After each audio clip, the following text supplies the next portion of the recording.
Hello everyone, আসসালামু আলাইকুম। খাবারের আবার জাত বিজাত কিসের? হালাল হলেই যথেষ্ট, সুস্বাদু হলে তো আর কোনো কথাই চলে না। চলুন আজকে একটা পাহাড়ি রান্না ট্রাই করি। এই খাবারটা মারমা সম্প্রদায়ের খুব জনপ্রিয় একটা খাবার। যদিও এটা তারা রাইস নুডলস দিয়ে করে থাকে, তো আমার কাছে যে নুডলসটা আছে হাতের কাছে সেটা দিয়ে আজকে করে নেব। প্রথমে আমি মোটা সাইজের চাইনিজ স্প্যাগেটি গুলো নিয়েছি। ফুটন্ত গরম পানিতে নুডলস গুলো আমি দিয়ে দিলাম। এবার ভালো করে ফুটিয়ে নিব। নুডলস গুলো সিদ্ধ হয়ে যাবার পরে একটা ছাঁকনিতে ছেঁকে ঠান্ডা পানি দিয়ে ধুয়ে নিব। এবার চিকেন স্টু বা চিকেন স্যুপ বানানোর জন্য আমার মুরগির বুকের মাংস লাগছে। এবার কড়াই দিয়ে দিচ্ছি 1 লিটার পরিমাণ পানি। এটা জাল দিয়ে 1/2 লিটার করে নিয়ে আসবো। তেজপাতা দিয়ে দিচ্ছি, লং দিয়ে দিচ্ছি, সাথে দিচ্ছি এলাচ আর দারচিনি। আদা কুচি দিয়ে দিচ্ছি, মনে হলো বেশি প্রয়োজন নেই তাই অল্প একটু রেখে দিলাম। এখানে রসুন কোয়া দিয়ে দিচ্ছি আস্ত, পেঁয়াজ দিয়ে দিচ্ছি 3-4টা কুচি। এবার দিয়ে দিব হলুদের গুঁড়ো 1/2 চা চামচ, তার সাথে দিয়ে দিচ্ছি ধনিয়ার গুঁড়ো 1/2 চা চামচ আর মরিচের গুঁড়োটাও 1/2 চা চামচ দিয়ে দিচ্ছি।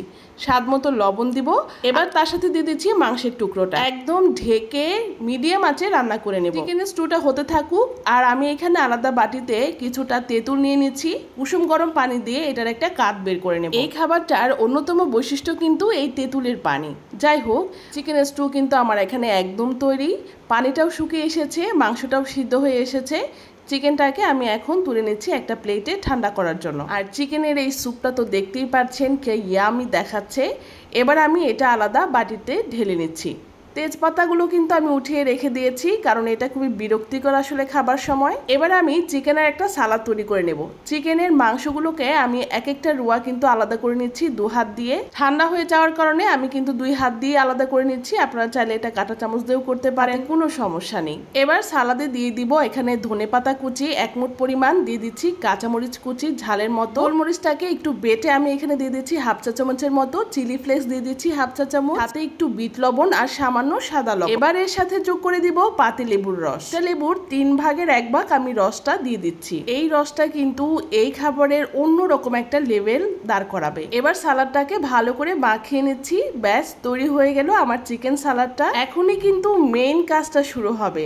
আমি একটা বাটিতে প্রথমে চিকেন স্টুটা দিয়ে দিচ্ছি, তার ভিতর দিয়ে দিচ্ছি আমার আগে থেকে সিদ্ধ করে রাখা নুডলসগুলো।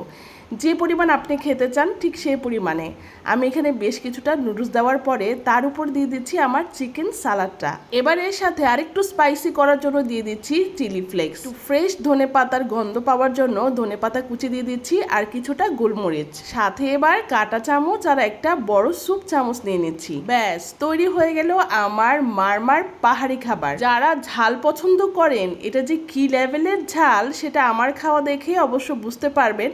এই যা, খাবারের আগে কিন্তু অবশ্যই তেঁতুলের পাল দিয়ে খেতে হবে। এবার এই চিকেন আর নুডলস এর মিশ্রণটা একসাথে মিশিয়ে যখন মুখে দিবেন, পাতিলেবুর রসের ঘ্রাণ, গোলমরিচের ঝাঁঝালো ভাব আর তেঁতুলের টক মুখের ভিতর এক অমৃত স্বাদ সৃষ্টি করবে। ঝাল যাদের পছন্দ তাদের এই রেসিপিটা অসম্ভব মজা লাগবে। খাবার সময় আমার অবস্থাটুকু দেখেন, নাকের পানি চোখের পানি একাকার করে ফেলেছি, তারপরেও একটা ক্রেভিং উঠে গেছে। 1 চামচ নুডলস মুখে দিচ্ছি আর 1 চামচ মুখে দিচ্ছি। ঝালে আমি চোখ মুখ অন্ধকার দেখতে পাচ্ছি, মাথা ঘুরছে, তারপরেও আমি খাবার ছাড়ছি না। জিভ শুধু বলছে আরো দে, আরো মুখে দে। আমি খুব মজা পাচ্ছি। আপনারা কিন্তু বলে যাবেন এই খাবারের নামটা কি। যারা সঠিক উত্তর দিবেন তাদের কমেন্টস নিয়ে আমি আলাদা একটা ভিডিও তৈরি করব। আজ আর না, খেতে খেতে বিদায় নেই। দেখা হবে নতুন কোনো রেসিপি নিয়ে, নতুন কোনো রান্না নিয়ে। ততক্ষণ পর্যন্ত সবাই ভালো থাকবেন, সুস্থ থাকবেন। আল্লাহ হাফিজ, আসসালামু আলাইকুম।